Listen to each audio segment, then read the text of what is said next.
Welcome back my YouTube channel. Radhe Radhe. आज हम पढ़ेंगे 5वां अध्याय, धुंधुकारी को प्रेतयोनि को प्राप्ति और उससे उद्धार। सूत जी कहते हैं, शौनक जी, पिता के वन चले जाने पर एक दिन धुंधुकारी ने अपने माता को बहुत पीटा और कहा, बता धन कहाँ रखा है, नहीं तो अभी तेरी लुआठी जलती लकड़ी से खबर लूँगा। उसकी इस धमकी से डरकर और पुत्र के उपद्वेशों से दुखी होकर वह रात्रि के समय कुएं में जा गिरी और इसी से उसकी मृत्यु हो गई। योगनिष्ठ गोकर्ण जी तीर्थ यात्रा के लिए निकल गए। उनके इन घटनाओं से कोई सुख या दुख नहीं होता था, क्योंकि उनका कोई मित्र था ना शत्रु। धुंधुकारी 5 वेश्याओं के साथ घर में रहने लगा। उनके लिए भोग सामग्री जुटाने की चिंता से उसकी बुद्धि नष्ट कर दी और नाना प्रकार के अत्यंत क्रूर कर्म करने लगा। एक दिन उन कुलटाओं ने उससे बहुत से गहने मांगे। वह काम से अंधा हो रहा था। मौत की उसे कभी याद नहीं आती थी। बस उन्हें जुटाने के लिए वह घर से निकल पड़ा। वह जहाँ तहाँ से बहुत सा धन चुराकर घर लौट आया तथा उन्हें कुछ सुंदर वस्त्र और आभूषण लाकर दिए। चोरी का बहुत माल देखकर रात्रि के समय स्त्रियों ने विचार किया कि यह नित्य ही चोरी करता है, इसलिए इसे किसी दिन अवश्य राजा पकड़ लेगा। राजा यह सारा धन छीनकर इसे निश्चय ही प्राण दंड देगा। जब एक दिन इसे मारना ही है, तब हम ही धन की रक्षा के लिए गुप्त रूप से इसको क्यों ना मार डाले। इसे मारकर हम इसका माल मता लेकर जहाँ कहीं चली जाएंगी। ऐसी निश्चय कर उन्होंने सोए हुए धुंधुकारी को रस्सियों से कस दिया और उसके गले में फांसी लगाकर उसे मारने का प्रयत्न किया। इससे जब वह जल्दी ना मरा तो उन्हें बड़ी चिंता हुई। तब उन्होंने उसी मुख पर बहुत से दहकते अंगारे डाले। इससे वह अग्नि के लपेटों से बहुत छटपटाकर मर गया। उन्होंने उसे शरीर को एक गड्ढे में डालकर गाड़ दिया। सच है, स्त्रियां प्राय बड़ी दुख साहसी होती है। उनके इस कृत्य का किसी से भी पता न चला। लोगों के पूछने से हमारे प्रियतम पैसे के लोभ से अब की बार कहीं दूर चले गए हैं, इसी वर्ष के अंदर लौट आएंगे। बुद्धिमान पुरुषों को दुष्टा स्त्रियों का कभी विश्वास ना करना चाहिए। जो मूर्ख इनका विश्वास करता है उसे दुखी भोगना पड़ता है। इनकी प्राणी तो अमृत के समान कामियों के हृदय में रस का संचार करती है, किंतु हृदय छुरी के धार के समान तीक्ष्ण होता है। भला इन स्त्रियों को कौन प्यारा है। वे कुलटाई धुंधकारी की सारी संपत्ति समेटकर वहाँ से चंपत हो गई। उनके ऐसे ना जाने कितने पति थे और धुंधकारी अपने कुकर्मों के कारण भयंकर प्रेत हुआ। वह बवंडर के रूप में सर्वदा 10 दिशाओं में भटकता रहता था तथा शीत घाम से संपन्न और भूख प्यास से व्याकुल होने के कारण हा देव चिल्लाता रहता, परंतु उसे कहीं भी कोई आश्रय ना मिला। कुछ काल बीतने पर गोकर्ण ने भी लोगों के मुख से धुंधकारी की मृत्यु का समाचार सुना। तब उसके अनाथ समझकर उन्होंने उसका गया जी में श्राद्ध किया और भी जहाँ जहाँ वे जाते थे उसका श्राद्ध अवश्य करते थे। इस प्रकार घूमते घूमते गोकर्ण जी अपने नगर में आए और रात्रि के समय दूसरों की दृष्टि से बचकर सीधे अपने घर के आंगन में सोने के लिए पहुँचे। वहाँ अपने भाइयों को सोया देखा। आधी रात के समय धुंधकारी ने अपना बड़ा विकट रूप दिखाया। वह कभी भेड़ा, कभी हाथी, कभी भैंसा, कभी इंद्र और कभी अग्नि का रूप धारण करता। अंत में वह मनुष्य के आकार में प्रकट हुआ। ये विपरीत अवस्थाएं देखकर गोकर्ण ने निश्चय किया कि यह कोई दुर्गति को प्राप्त हुआ जीव है। तब उन्होंने उसे धैर्यपूर्वक पूछा। गोकर्ण ने कहा, तू कौन है? रात्रि के समय ऐसे भयानक रूप क्यों दिखा रहा है? तेरी यह दशा कैसे हुई? हमें बता तो सही। तू प्रेत है, पिशाच है अथवा कोई राक्षस है? सूत जी कहते, गोकर्ण के इस प्रकार पूछने पर बार बार जोर जोर से रोने लगा। उसने बोलने की शक्ति नहीं थी, इसलिए उसने केवल संकेत मात्र किया। तब गोकर्ण ने अंजलि में जल भरकर लेकर उसे अभिमंत्रित। इससे उसको पापों का कुछ शमन हुआ और वह इस प्रकार कहने लगा। प्रेत बोला, मैं तुम्हारा भाई हूँ, मेरा नाम है धुंधकारी। मैंने अपने ही दोष से अपना बृहंतत्व नष्ट कर दिया। मेरे कुकर्मों की गिनती नहीं की जा सकती। मैं तो महान अज्ञान में चक्कर काट रहा था, इसी से मैंने लोगों की बड़ी हिंसा की। अंत में कुलटा स्त्रियों ने मुझे तड़पा तड़पा कर मार डाला। इसी से अप्रेत योनियों में पड़कर यह दुर्दशा भोग रहा हूँ। अब देववश कर्मफल का उदय होने से मैं केवल वायु व भक्षण करके जी रहा हूँ। भाई, तुम दया के समुद्र हो, अब किसी प्रकार जल्दी मुझे इस योनि से छुड़ाओ। गोकर्ण ने धुंधुकारी से सारी बातें सुनी और तब उससे बोला। गोकर्ण ने कहा, भाई, मुझे इस बात का बड़ा आश्चर्य है। मैंने तुम्हारे लिए विधि पूर्वक गया जी में पिंडदान किया, फिर भी तुम प्रेत योनियों में मुक्त कैसे नहीं हुए? यदि गया श्रद्धा से भी तुम्हारी मुक्ति नहीं हुई तब इसका और कोई उपाय ही नहीं है। अच्छा, तुम सब बात खोल कर कहो, मुझे कब क्या करना चाहिए? प्रेत ने कहा, मेरी मुक्ति सैकड़ों गया श्राद्ध करने से भी नहीं हो सकती। अब तो तुम इसका कोई उपाय सोचो। प्रेत की यह बात सुनकर गोकर्ण को बड़ा आश्चर्य हुआ। वे कहने लगे, यदि सैकड़ों गया श्राद्धों से भी तुम्हारी मुक्ति नहीं हो सकती तो तुम्हारी मुक्ति असंभव ही है। अच्छा, अभी तो तुम निर्भय होकर अपने स्थान पर रहो, मैं विचार करके तुम्हारी मुक्ति के लिए कोई दूसरा उपाय करूंगा। गोकर्ण की आज्ञा पाकर धुंधकारी वहां से अपने स्थान पर चला आया। इधर गोकर्ण ने रात भर विचार किया, तब भी उन्हें कोई उपाय नहीं सूझा। प्रातःकाल उनको आया देख लोग प्रेम से उनसे मिलने आए। तब गोकर्ण ने रात में जो कुछ जिस प्रकार हुआ था वह सब उन्हें सुना दिया। उन्होंने जो लोग विद्वान, योगनिष्ठ, ज्ञानी और वेदज्ञ थे, उन्होंने भी अनेकों शास्त्रों को उलट पलट कर देखा तो भी उसकी मुक्ति का कोई उपाय ना मिला। तब सबने यह निश्चय किया कि इस विषय में सूर्य नारायण जो आज्ञा करे वही करना चाहिए। अतः गोकर्ण ने अपने तपोबल से सूर्य की गति को रोक दिया। उन्होंने स्तुति की, भगवान आप सारे संसार के साक्षी हैं, मैं आपको नमस्कार करता हूँ, आप मुझे कृपया करके धुंधकारी की मुक्ति का साधन बताइए।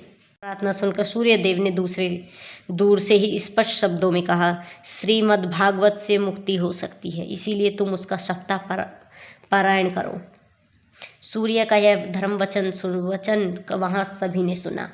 तब सबने यही कहा कि प्रयत्न पूर्वक यही करो, है भी यह साधन बहुत सरल। अतः गोकर्ण की भी तथानुसार निश्चय करके कथा सुनाने के लिए तैयार हो गए। देश और गांव से अनेकों लोग कथा सुनने के लिए आए। बहुत से लगड़े, लूले, अंधे, बूढ़े और बंद बुद्धि पुरुष भी अपने पापों की निवृत्ति के उद्देश्य से वहां आ पहुंचे। इस प्रकार वहां इतनी भीड़ हो गई कि उसे देखकर देवताओं भी आश्चर्य होता था। जब गोकर्ण जी व्यास गद्दी पर बैठकर कथा कहने लगे तब वह प्रेत भी वहां आ पहुंचा और इधर उधर बैठने के लिए स्थान ढूंढने लगा। इतने में ही उसकी दृष्टि एक सीधे रखे हुए 7 गांठ के बांस पर पड़ी। उसी के नीचे छिद्र में घुसकर वह कथा सुनने के लिए बैठ गया। वायु रूप होने के कारण वह वहां बाहर कहीं बैठ नहीं सकता था, इसीलिए वहां से बांस में घुस गया। गोकर्ण जी एक वैष्णव ब्राह्मण को मुख्य श्रोता बनाया और प्रथम स्कंद से ही स्पष्ट स्वर में कथा सुनानी आरंभ कर दी। सायकाल के समय जब कथा का विश्राम दिया गया तब एक बड़ी विचित्र बात हुई। वहां सभास दो के देखते देखते उसकी बांस की एक गांठ तड़ तड़ शब्द करती फट गई।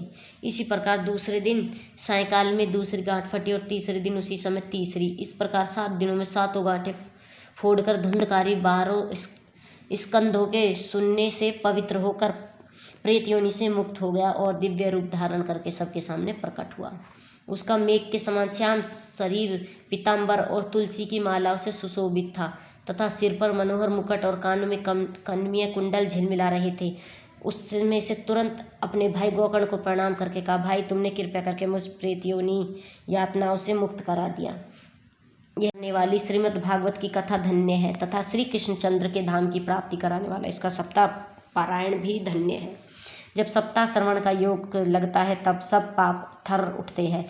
अब यह भागवत की कथा जल्दी ही हमारा अंत कर देगी। जिस प्रकार आग गीली, सूखी, छोटी बड़ी सब तरह की लकड़ियों को जला डालती है, उसी प्रकार यह सप्ताह श्रवण मन, कर्म, वचन, कर्म द्वारा किए हुए नए पुराने छोटे बड़े सभी प्रकार के पापों को भस्म कर देता है।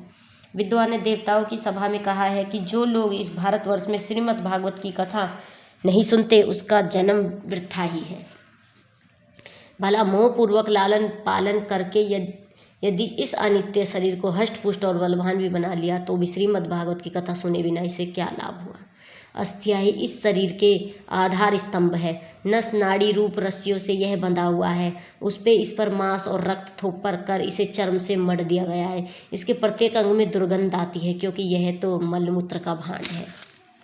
वृद्धावस्था और शोक के कारण यह परिणाम में दुखमय ही है। रोगों का तो घर ही ठहरा। यह निरंतर किसी न किसी कामना से पीड़ित रहता है, कभी इसकी तृप्ति नहीं होती। इसे धारण किए रहना भी एक भार ही है। इसके रोम रोम में दोष भरे हुए हैं और नष्ट होने पर इसे एक क्षण भी नहीं लगता।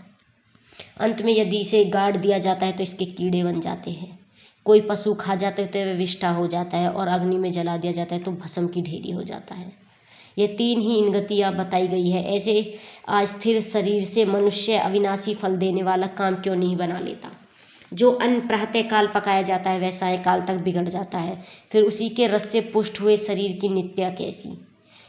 इस लोक में सप्ताह श्रवण करने से भगवान की शीघ्र ही प्राप्ति हो सकती है। अतः सब प्रकार के दोषों की निवृत्ति के लिए एकमात्र यही साधन है। जो लोग भागवत की कथा वंचित है वे लोग जल में बुदबुदे और जीवों में मच्छरों के समान केवल मरने के लिए ही पैदा होते हैं। भला जिसके प्रभाव से जड़ और सूखे हुए बांस की गांठें फट सकती है वह भागवत कथा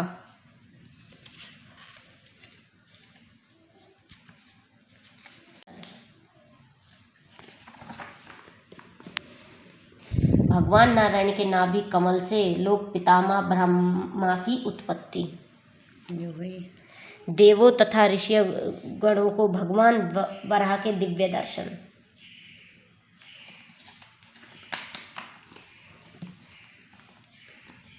भगवान श्री कृष्ण के बाल चरित्र।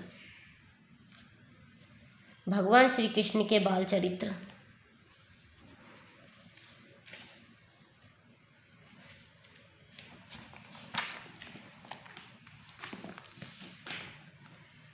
जरासंध के कारागार से राजाओं की मुक्ति।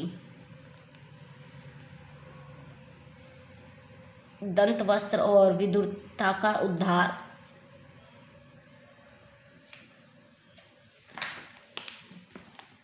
माता देवकी के मृत पुत्रों का वापस लाना। यदुकुल के विनाश का श्राप। श्रवण करने से चित्त की गांठों का खुल जाना कौन बड़ी बात है। सप्ताह श्रवण करने से मनुष्य के हृदय की गांठ खुल जाती है, उसके समस्त संयम छिन्न भिन्न हो जाते हैं और सारे कर्म छिन्न हो जाते हैं। यह भागवत कथा रूप तीर्थ संसार के कीचड़ों के धोने में बड़ा ही पटु है। विद्वानों का कथन है कि जब यह हृदय में स्थित हो जाता है तब मनुष्य की मुक्ति निश्चय हो जानी समझनी चाहिए। जिस समय धुंधकार ये सब बातें कह रहा था, जिसके लिए वैकुंठवासी पाप दोषों से रहित एक विमान उतरा, पार्षदों सहित एक विमान उतरा, उसे सब और मंडलाकार प्रकाश फैल रहा था। सब लोगों के सामने एक धुंधकारी उस विमान पर चढ़ गया। तब उस विमान पर आए हुए पार्षदों को देखकर उनमें गोकर्ण ने यह बात कही। गोकर्ण ने पूछा, भगवान के प्रिय पार्षदों, यहाँ तो हमारे अनेकों उद्य हृदय श्रोतागण हैं, उन सब के लिए आप लोग एक साथ बहुत से विमान क्यों नहीं लाते। हम देखते हैं यहाँ सभी ने समान रूप से कथा सुनी है, फिर फल में इस प्रकार का भेद क्यों हुआ, यह बताइए। सेवकों ने कहा, हे मानद, इस फल भेद का कारण इनके श्रवण का भेद ही है। यह ठीक है कि श्रवण तो सबने समान रूप से ही किया, किंतु इसके जैसा मनन नहीं किया। इससे एक साथ भजन करने पर भी उसके फल का भेद रहा। इस प्रेत ने 7 दिनों तक निराहार रहकर श्रवण किया था तथा सुने हुए विषय का स्थिर चित्त से यह खूब मनन निधि ध्यान से भी करता रहता था। जो ज्ञान दृढ़ नहीं होता वह व्यर्थ हो जाता है। इसी प्रकार ध्यान न देने से, श्रवण का संदेह से, मंत्रा और चित्त के इधर उधर भटकते रहने से आपका जप का कोई फल नहीं होता। वैश्वहीन देश, आपतर्तों को कराया हुआ श्रद्धा का भोजन, असस्त्रियों को दिया हुआ दान एवं आचारहीन कुल, इन सब का नाश हो जाता है। गुरु वचनों में विश्वास, दीनता का भाव, मन के दोषों पर विजय और कथा में चित्त की एकाग्रता इत्यादि नियमों का यदि पालन किया जाए तो श्रवण का यथार्थ फल मिलता है। यदि ये श्रोता फिर से श्रीमद् भागवत की कथा सुने तो निश्चय ही सबको वैकुंठ की प्राप्ति होगी। और गोकर्ण जी, आपको तो भगवान स्वयं आकर गोलोक धाम में ले जाएंगे। यों कहकर वे सब पार्षद हरि कीर्तन करते वैकुंठ लोक को चले गए। श्रवण मास में गोकर्ण जी ने फिर उसी प्रकार सप्ताह क्रम से कथा कही और श्रोताओं ने उसे फिर सुना। नारद जी, इस कथा की समाप्ति पर जो कुछ हुआ वह सुनिए। वहाँ भक्तों में भरे हुए विमानों के साथ भगवान प्रकट हुए। सब ओर से खूब जय जयकार और नमस्कार की ध्वनियाँ होने लगी। भगवान स्वयं हर्षित होकर अपने 5 जन्य शंख की ध्वनि करने लगे और उन्होंने गोकर्ण को हृदय से लगाकर अपने समान बना लिया। उन्होंने क्षण भर में ही अन्य सब श्रोताओं को मेघ के समान श्याम वर्ण, रेशमी पीताम्बरधारी तथा किरीट और कुंडल आदि से विभूषित कर दिया।